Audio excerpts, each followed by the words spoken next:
Hey Lash Sis, I'm T the Brand, your lash marketing mentor. I teach lash artists to make content easy, marketing simple, and how to keep clients coming back. Welcome to my channel, and if you're tuned in to the Powerhouse Lash podcast, thank you for coming back for another episode. Today's video is for me to share with you guys some things that I have done that help me balance life, lashing, and being a business owner. So I have my notes written down here in my notebook, and by now, from the last 3 weeks of videos, y'all know a notebook is a must. Not because I have the best things to say, but because you never know what may inspire you or what may come back to mind, something that you want to remember, something that you want to implement in your business. And the best way to be strategic and not just intentional this year is to write the vision and make it plain. So write the things, grab your notebooks, let's get into it. I only have 2 points for this video because I want to make sure that I can thoroughly flesh them out and give you just the most real response that I can. So the first thing that helped me with creating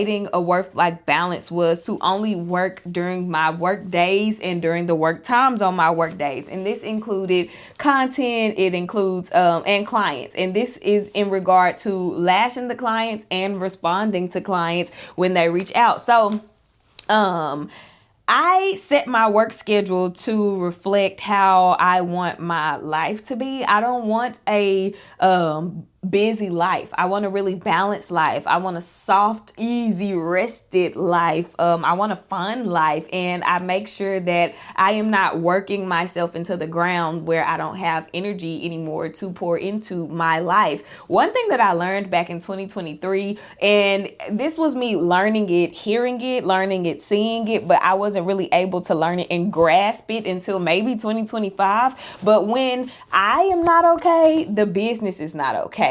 Like Tiara is Tiara is T the Brand. And if I don't take care of Tiara, then T the Brand cannot show up in the best way possible. And it works the same way for you in your business. You may not have some other name or nickname that you use in your business, but if you are not doing well, you are not going to be able to really produce in your business and nurture your business the way that you need to. So make yourself the first priority. That was really helpful for me. Not the business being the priority, not being a wife being the top priority, or whatever your other roles may be. You should be at the top of your priority list so that you can disperse your energy in a way that works for you. When it comes to content, this is the one that really trips me up more than anything, because I have my apps on my work phone, on my iPad, on my MacBook. And as a beautypreneur, there is always content to edit, always content that needs to be posted. Like, the marketing does not stop, but creating a schedule for me to be able to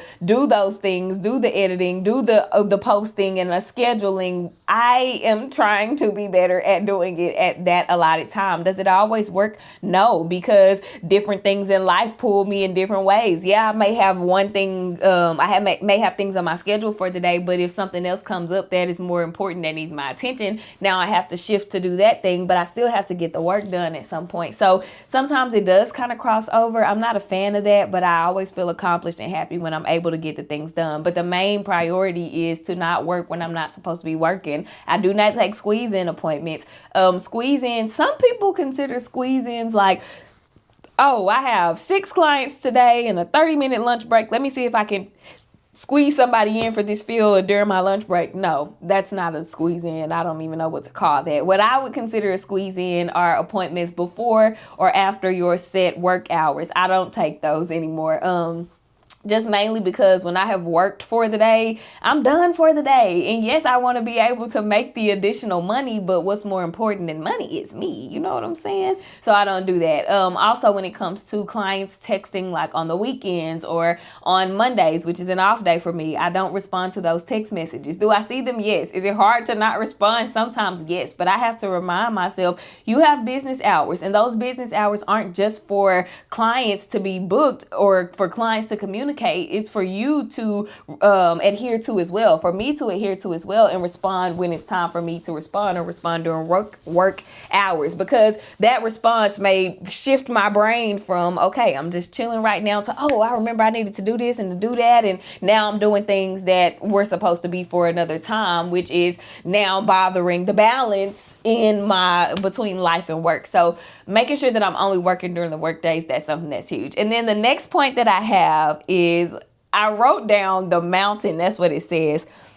And I'm going to tell y'all about this mountain. Okay, so at the beginning of 2025, I read a book that you should absolutely read called Before You Climb Any Higher. This is a book written by millennial gospel artist Jonathan McReynolds. I love his music and I loved this book. And he wrote this book for, now, first of all, if you're not a believer in Jesus, this still applies to you. It's still principle that applies. So don't turn your brain off. Don't turn the video off. But he wrote this book to remind us that we are daughters and sons of God first. So the mountain may be this achievement or this goal that you have. The mountain may be a business that God very much so gave you, or I don't know. The mountain is something for you to achieve. And on the mountain, you are climbing up it to reach the goal at the top. And it's really important to not get fixated on living on top of the mountain or even living through the climb of the mountain that we forget to come back to the valley. Valleys have been associated with negative feelings and negative verbiage, like, oh, you know, you're suffering, you're struggling, you're having a hard time, it's dark, valley of the shadow of death. No, that's not what all valleys are for or what valleys represent. He broke it down in a really beautiful way to remind us that on the ground, there's greenery for nourishment. There is family for love. There is rest for your brain and all of the things that you need to take care of you. Like, your goal is not who you are as a person, and you should not live on the mountain. At the top of a mountain, it's cold up there. There is no food up there. You might be food up there, or at least on the way up there. And that just speaks to the different challenges we may have when we're trying to achieve these big goals. But the point is, everybody can't come up that mountain with you. Your family isn't going to build your lash business with you. It's not their business. It's yours. It's your vision. Yes, they can support you. They can cheer you on. But when you are ready to be the person, you got to come off of that mountain and get back down to the valley so that you can get what you need. This analogy helped me so much, and it still helps me to this day because I am a mountain climber, honey.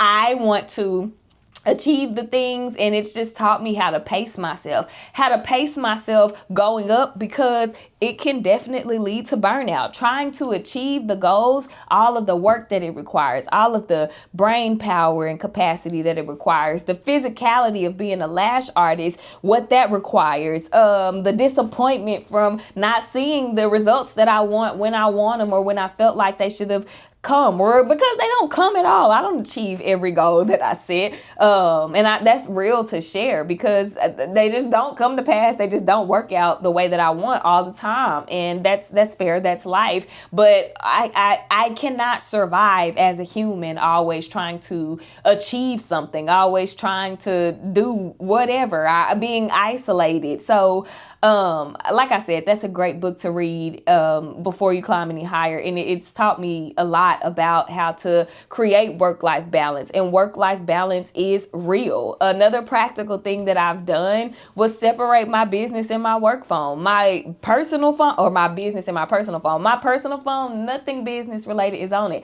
Clients don't have that number. Clients don't text or call that number. There's no booking app on there. There's no TikTok or social media on that phone. That phone is for me to communicate with the people that I love and to detach from work. On my work phone, I have my editing softwares. I have my platforms that I use to market and promote on. I have all of my clients text that phone. All of the work things are on the work phone. And being able to separate those two lines has helped me a lot.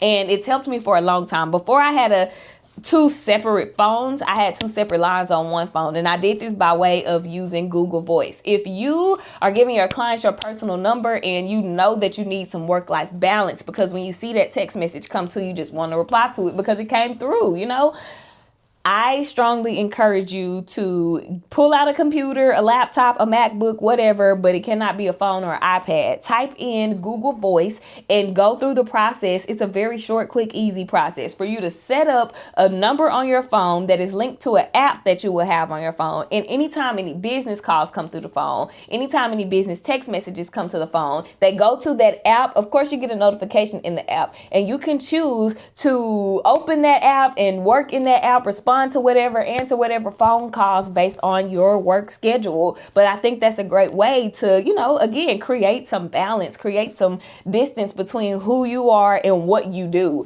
So I know that was quick, but I think that I really hope that those 3 tips will help you. If they did, like the video, share it so that the algorithm on YouTube can push it out to other lash artists who are seeking help and advice.